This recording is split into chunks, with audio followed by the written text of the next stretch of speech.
मैं कांग्रेस पार्टी को यह कहना चाह रहा हूं कि तुम सबको खरीद लो जो बिकना चाह रहा है, जो अपना जमीर बेचना चाह रहा है इसको तुम खरीद सकते हो, मगर याद रखो मैं जान देने के लिए अहमदाबाद को आया हूं, मैं अपना खून का खतरा यहां पर बहाने को आया हूं, मैं अपने आंसू बहाने के लिए आया हूं, मैं अपना पसीना बहाने को आया हूं। कांग्रेसियों याद रखो मैं अपने मकसद के लिए इस राह में मरने को तैयार हूं, मैं मरने को तैयार हूं। मेरी आवाज अगर बंद होगी तो मौत मेरी आवाज को बंद कर सकेगा। आप खरीदेंगे, जो बिकता है खरीदो, जो बिकता है तुम उसको खरीदो, मगर असदुद्दीन ओवैसी के बारे में अगर तुम ये कहोगे तो तैयार हो जाओ उस दिन जब सबका हिसाब किताब अल्लाह करेगा। अरे तुम मुझे क्या खरीदोगे, अल्लाह का दिया मेरे पास बहुत है। मुझे अफसोस तो इस बात का है कि उस बेवकूफ ने अपना जमीर बेच दिया। अगर वो साबिर भाई को आकर बोलता कि साबिर भाई ऐसा मामला है मेरी मदद करो, मुझे यकीन था कि साबिर भाई उसकी कुछ मदद कर देते, मगर ये बोलते हैं कि नहीं नहीं मजलिस उनसे मिली हुई है, मजलिस इनसे मिली हुई है। अरे हम किसी से मिले हुए नहीं है, हमारा डायरेक्ट कनेक्शन अल्लाह से, और वो कनेक्शन रसूल अल्लाह सल्लल्लाहु अलैहि वसल्लम से अल्लाह तक है। और जिसका ये कनेक्शन होता है उसको कोई दुनिया की ताकत दौलत हिला नहीं सकती है। तो कांग्रेस के लोगों को वोट भी डालना है, खाली हमारा भाषण सुन के जाके सो जाना नहीं है, क्योंकि कांग्रेस के लोग बोलते ओवैसी के सभा में लोग तो बहुत आते मगर वोट नहीं डालते।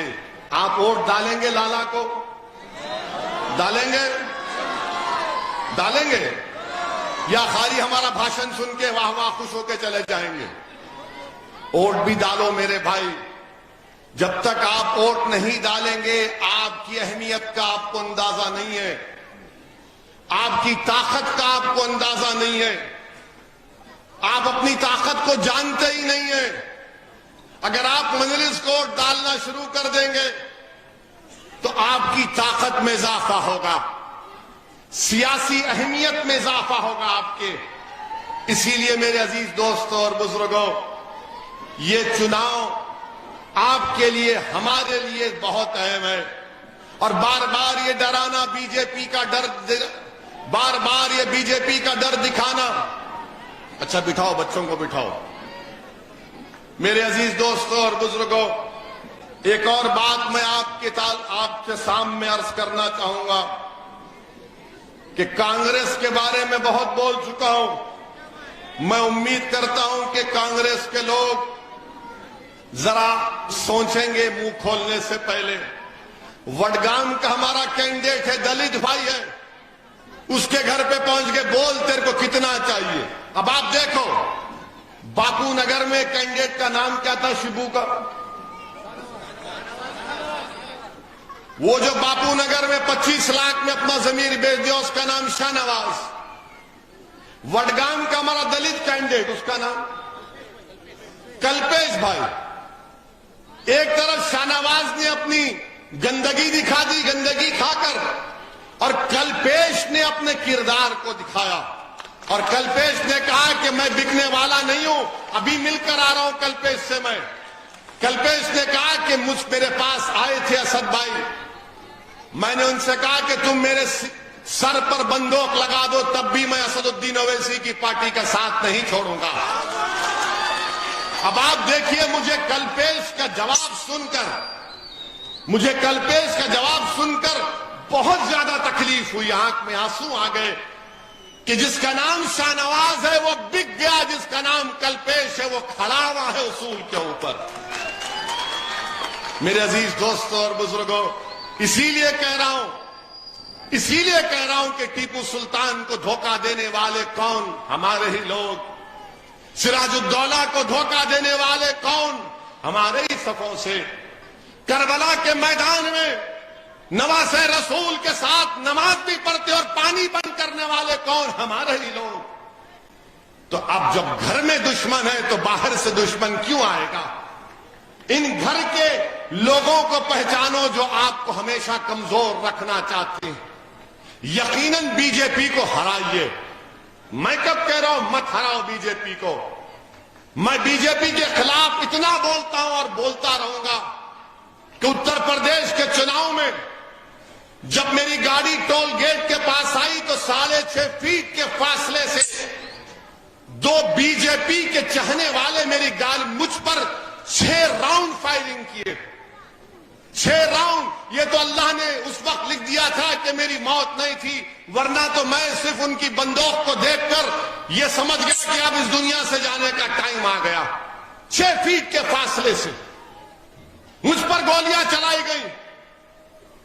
और उसके बाद आप देखते हैं कि जब पार्लियामेंट में मैं गया तो पार्लियामेंट का रिकॉर्ड उठाकर देख लो आप।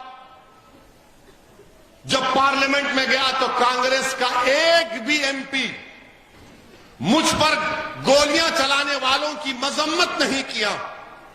पार्लियामेंट का रिकॉर्ड उठाकर देखो। दूसरे ही दिन में पार्लियामेंट गया, स्पीकर साहब से मुलाकात की और स्पीकर साहब से कहा कि साहब मुझे 5 मिनट दीजिए बोलने के लिए। तो स्पीकर साहब ने कहा कि बिल्कुल बोलो ओवैसी, तुम पर गोलियां चलाई गई हैं। सिर्फ मुस्लिम लीग के एक एमपी ने उठकर कहा कि असदुद्दीन ओवैसी के गाड़ी पर जो गोलियां चलाई हम उसकी मजम्मत करते हैं। मैं कांग्रेस की मजम्मत का मोहताज नहीं हूं, मगर मैं बता रहा हूं इनकी नफरत को तुम्हारे सामने। अगर इनके नेता की सिक्योरिटी कम की जाती है तो कांग्रेस आसमानों को सर पर उठा लेती है। और एक 4 मर्तबा के एमपी की गाड़ी पर 6 गोलियां चलाई जाती हैं तो कांग्रेस के लोग गूंगे बनकर बैठ गए। मगर मैं इनकी मजम्मत का मोहताज नहीं हूं। मैं हमेशा अल्लाह का मोहताज था और रहूंगा इंशाअल्लाह ताला। मेरी जान उसी वक्त जाएगी जब जिन अल्लाह ने फैसला कर लिया। मैंने पार्लियामेंट में खड़े होकर कहा कि मैं पीछे हटने वाला नहीं हूं, ना मैं कभी पीछे हटूंगा, ना अपनी पीठ को दिखाऊंगा। अगर अल्लाह ने मेरी इस राह में अगर मौत लिखी है शहादत के जरिए, तो इससे बड़ा इनाम मुझे नहीं मिल सकता दुनिया में अल्लाह की तरफ से। मेरे अजीज दोस्तों और बुजुर्गों, मैं इन लोगों को कहना चाह रहा हूं जो मुझ पर इल्जाम लगाते हैं तुम असदुद्दीन ओवैसी को नहीं जानते।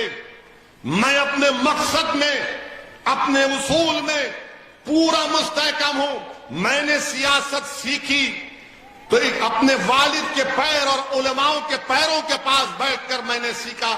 मेरा मकसद सियासत में अपनी मकबूलियत को हासिल करना नहीं है। मुझे यह सिखाया गया कि तुम अगर जीत रहे हो तो अवाम का क्या फायदा हो रहा है।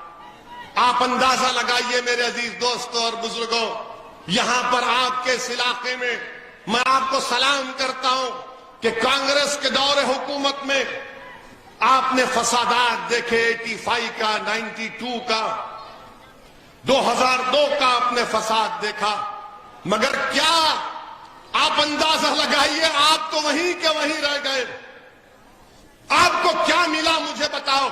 जो कुछ आज आपके पास है वो आपकी मेहनत का नतीजा है, वो आपके अल्लाह की जात पर तवक्कल का नतीजा है। किसी पार्टी ने आपको क्या दिया मुझे बताओ। क्या किसी ने कारोबार में मदद की? क्या किसी ने बैंक से लोन दिलाया? क्या किसी ने कुछ किया? कुछ नहीं किया। मगर जब चुनाव आएगा तो ये इंटरनेशनल फकीर आकर कहेंगे कि भाजपा को रोकना है, झोली भर दे बाबा, झोली भर दे। ये इंटरनेशनल फकीर है ये लोग। जब चुनाव आता है तो बोलेंगे झोली भर दे, देख भाजपा को रोकना है। अरे तू रोक। 182 असेंबली की सीट गुजरात में मजलिस कितने लड़ रही है?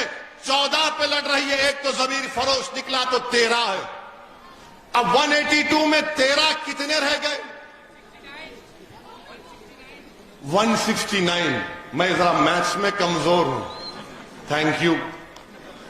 अब आप 169 पे लड़ो, हराओ बीजेपी को, हराओ बीजेपी को। मैं कह रहा हूं हराओ बीजेपी को। हम भी चाह रहे हैं कि गुजरात से बीजेपी हारे, कांग्रेस हराए और वो छोटा रिचार्ज जो दिल्ली से आए वो भी हराए।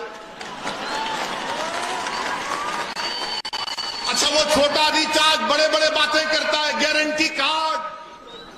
वो छोटा रिचार्ज की तारीख यह है कि जब कोविड के जमाने में तबलीगी जमात के मरकज को अगर किसी ने बंद किया तो यही छोटा रिचार्ज ने बंद किया।